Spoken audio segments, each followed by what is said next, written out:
in what they're being paid. And Scherzer's being paid to be a star. He is the highest paid player on average in the history of the league. It's my owner who ended up spending over $254 million already this offseason.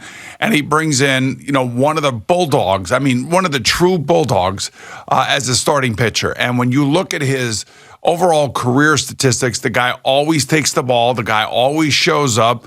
I would say that the Dodgers did to him what the Milwaukee Brewers did to CC Sabathia. They just wore his ass out. Well, and they used him in every situation that they possibly could because of the Trevor Bauer situation and because Kershaw was hurt. So he was the guy that they went out and got, and hopefully, we're gonna hopefully win the World Series, and it was all gonna be on his shoulders and his arm. So I think that's one of the reasons why we saw a little bit of a dead arm situation towards the end of the year. But for me, anyway, as a Met fan, I can't remember being this excited. I heard people talking about, the acquisition of Gary Carter, the acquisition of Keith Hernandez, the acquisition of Mike Piazza. Feels because it was Mike Piazza and it was because it was a backstop that we've never had before. I felt like this was that kind of thing. Like, this is Scherzer. This is the highest paid player by average in the majors. And for me, it was like my owner is actually spending money. Now, whether or not he's spending it the right way, I don't really care. It's his money. All I know is that I'm going to have two of the best pitchers in baseball wearing the uniform that I root for. And I can imagine that within the body of the team, and just within the body of think about this, the impact that it will have on the other pitchers that will be watching both of these guys go to work, every 2 days. Anyway, every time they come out. So, I do believe that Jacob is the ace of the staff. I know that's all about politics and perceptions, all that crap. I think both of them will get along fabulously. I think that they're both bulldogs. I think that they are the ones that set the culture in that clubhouse. And I love where this team is headed. I really do. I think we all should be excited. We should all be like, we're finally here. We're $254 million into the offseason. Yeah, and it's interesting where they spent the money. They spent the money on veterans with track records who are known clubhouse guys, not the younger type of player that you give the 10-year deal to that they did that last year with Lindor, but that's where the Mets felt like they needed to change things. So Michael Conforto, not going to be here. Marcus Stroman, most likely not going to be here. Javi Baez on the verge of signing with the Detroit Tigers. They identified some guys who were underachieving on the field or maybe not giving them what they wanted off the field and said, no, we're going to spend our money elsewhere, and we're going to spend it on guys that are great clubhouse guys that have a track record, that are veterans, because that's the direction we want to go, and I give him credit for that. I also give him credit for not going the extra mile with Noah Syndergaard. The guy's been a rumor. So the things that I was worried about going into this offseason where the Mets were going to bring back everybody because they thought that they were better than they were, the exact opposite happened. And I give him a ton of credit for that, identifying that it wasn't working and going in the complete opposite direction. And the Scherzer one really was more than a cherry on top. It was the significant shift change in the organization. There is no question about that. They wanted to change the inner dynamics of that clubhouse. There's no denying that now, and you could see it. And I think you hit the nail right on the head when you talk about the way this team came out of spring training last year, and it seemed like it was really a harmonious team. Everybody, to a man, wanted Lindor to get that big contract. If you remember, Pete Alonso talking about this guy's a great ball player, give him $400 million. Yeah. So everybody was on the same page coming out of training camp or spring training. Something happened.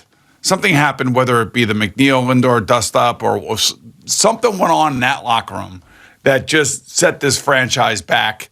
And I think that whatever that was, whatever the buildup was, whatever it was, maybe it was a manager that couldn't handle all that, which now, by the way, is the next thing for the Mets. And I'm sure that Billy Epler is going through a litany of candidates and trying to find the right guy for this group of players, and which is going to be important because this is where, if you do have a novice sitting in that manager seat, he's the one that's got to navigate all the relationships. He's the one that, Joe Torre did a great job with that. I think Aaron Boone does a great job with that. So whoever they bring in here as a manager, one of their big priorities, one of their big responsibilities that they have is to make sure that there is a harmonious dugout and locker room. And that's something that Luis Rojas, I don't think, really attended to very well. Oh, clearly. I mean, I think the players liked him, and I think that they... Maybe too much. Yeah, but there has to be somebody who's been through the wars before that knows how to navigate all of those things. And unfortunately for Luis, it's just I just felt like he was in over his head and things kind of got out of control. And I'm glad he landed with the Yankees. I really am. I'm glad that he's in Major League Baseball. He's got obviously a very important position for the Yankees, and he'll learn, and he'll be a manager again one day. And hopefully he won't make the same mistakes that he made with the Mets, and he'll learn from his experience.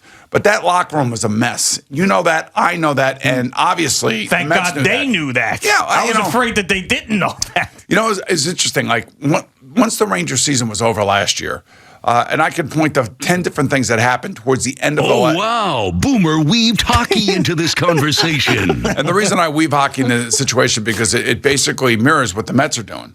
You know, the Rangers felt like they had to do something about their toughness. They had to do something about their edge. They had to do something about, having their best player being ragdolled by one of your chief antagonizers in the NHL. So they went out and they did something about it, and it's already paying dividends. The Mets are doing the same thing. They're doing the exact same thing. You know what? We got to get people in here that are going to be good people, that are going to be solid veterans, that are going to lead by example. Max Scherzer doesn't need to walk into a dugout and announce that he's here. You'll know that he's here. He's that great. He's that respected.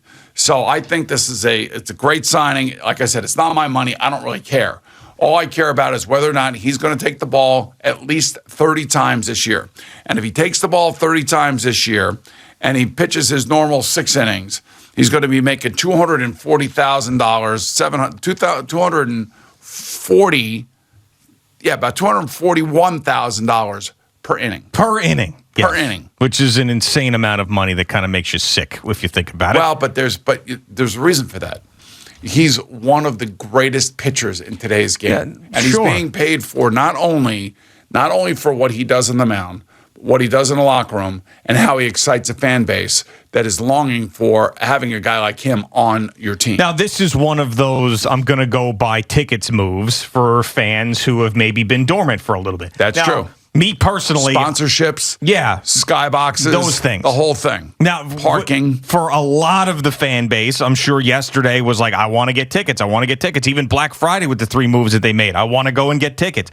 For me, I'm a little bit of a tougher sell. Like, I got to see this team start playing well and winning, and then, you think maybe mid-season around the All-Star break, if they are a team that's contending and winning and doing it consistently, then I'll buy back in. I'm so beaten down by everything that has gone on with this team that I need to see the results on the field first before I did crown them. Well, but that's just me. I mean, everybody else has been crowning them the last 24 hours, which is great. They did what we wanted them to do, but this just the tossing around of the money doesn't mean that they're going to go and win the division and win a World Series. The proof is in the performance. We know that. And all I know is that my team and owner are winning the offseason right now by spending the money that we all wanted them to spend in past years. And they have, look, I will tell you this, to the Will Pond's defense, they always try to go out and get the number one guy. They had Harvey. Well, not always. I mean, there was a time there after Madoff. When they signed, but I understand that. But when they signed Jason Bay, they signed Bobby Bonilla. They went after, they brought guys in. I mean, like, the team has always brought guys in. They just have never really been able to sustain it like the Yankees have sustained it. Now, the Yankees haven't won a World Series. I understand that, but you know what? They sustain excellence. They win every year. They're always at the tip of everybody's tongue in the middle of baseball season because there's always something going on with them, and they play an important part in the baseball community around here without question. They are the team. But now, all of a sudden, we have an owner that is willing to spend money to blow through the luxury tax cap. And right now, it looks like it's going to be somewhere around $20 to $30 million extra he's going to end up paying because of that luxury tax cap, assuming it stays where it is, depending on what happens with the CBA talks. Sure, absolutely, which is another thing that's going to turn everybody off. Right now, baseball is riding high. Everybody's talking about the salaries, and teams and fan bases excited about their new signings, and it's all going to come to a screeching halt in a couple of days. But nothing says money talks more than this Mets situation. The Mets have been a team that's been underachieving for the most part. They haven't been in the playoffs in a number of years. They don't have a manager yet. It took them forever to get a general manager. It's not like New York is the destination of all destinations right now. I mean, this is all about the money. This is the classic. It's all about the money. 100% it is. Max Scherzer, there's no way if all things were equal, he'd be choosing the Mets. Absolutely not. But Steve Cohen doesn't make things equal. He makes things desirable by one thing and one thing only, which is the money. Well, if you want your owner to spend money and you want them to spend it on the right people, hopefully we got it right. Hopefully he's got it right. Hopefully Billy Epler's got it right. Hopefully they'll get the right manager in here. But this is, yesterday was a great day, man. It was fun. It was just fun listening to everybody. And whether you're a Yankee fan and you're like, what is my team doing? Or you're a Met fan and you're like, man, our guy finally flexed his financial muscle. And not only did he flex it, I mean, he just shoved it right in everybody's face. Well, you know what? And as a Met fan, I'm like, damn, man, this is pretty good. I swear to God, before there were caps and all that other crap, they would spend money on the Knicks and they would spend money on the Rangers like crazy. Yep. And, you'd always get big name guys in here, whether it be Gretzky, Messier, whether it be, Carmelo. They'd be trying to buy championships. They would spend the money on the teams, and it was exciting. And yesterday was an incredible day because you were saying it yesterday morning about how a number of these writers, the insiders, were saying that yesterday was going to be like a crazy day. And it may still even be crazy today and tomorrow before we get to Thursday. It was awesome. It was because you're trying to refresh and you're trying to see who's signing who's going where, what's happening, and how much money is it going to cost. Well, I mean, there was a fan base with the Mets that has been disgusted, and I don't blame any fan for being disgusted. The Met fan had broken into two different sects, and one was don't worry, Steve Cohen's going to make it okay, and those guys ended up celebrating yesterday. And there was the other side that was like, I understand Steve Cohen is here, but God, last year was awful. And I was sort of in that camp. Well, look, Jacob deGrom got hurt last year. Yeah, of course, but there were so many other things. They tried with bringing Baez in here. They tried. But when you lose your number one guy, and that number one guy is so important to your success, it's going to hurt your team. It's going to have that brutal effect that loss had on that locker room. It just did, and things spiraled out of control. And players that you thought were going to have good years had all off years together, and that's why I do give them credit for recognizing. Look, man, we're moving on. I'm so happy that they're moving on from Conforto. I thought that was going to be like they were going to bring him back. He was a homegrown guy. They were going to give him the benefit of the doubt and say, oh, man, it was a bad year and a contract year, but we still believe in him. And they were just going to recycle that same mediocrity. Then they didn't. I mean, that to me is the most surprising thing, is the mentality change with the Mets. More so than even getting Scherzer here. It's the whole mentality. Like they didn't go the extra mile with Syndergaard with 2 innings in 2 years. They didn't bring back Conforto. They didn't just bring back Baez after the thumbs down thing because he was Lindor's best friend. Those are all the things I was so scared that they were going to do, and not one of them happened. Stroman had a great year, but apparently Stroman was not the guy that they wanted in the clubhouse, said he was a bad influence, according to Andy Martino and others. So they decided, hey, we're not going to extend him a contract, at least not to this point. So I mean, that right there, recognizing the problems is a huge thing. Something I ask the Giants to do all the time. All right, recognize your problems and fix them. But this is why I'm telling you. This is why I pointed out the Rangers. This is why I'm pointing out the Mets. And, I don't know what the Giants are going to decide to do until the season's over. Yeah. So they still have time to try to fix something and see whether or not they have a real quarterback of the future, whether or not their offensive line is going to be somewhat intact for the future to come if Andrew Thomas stays healthy.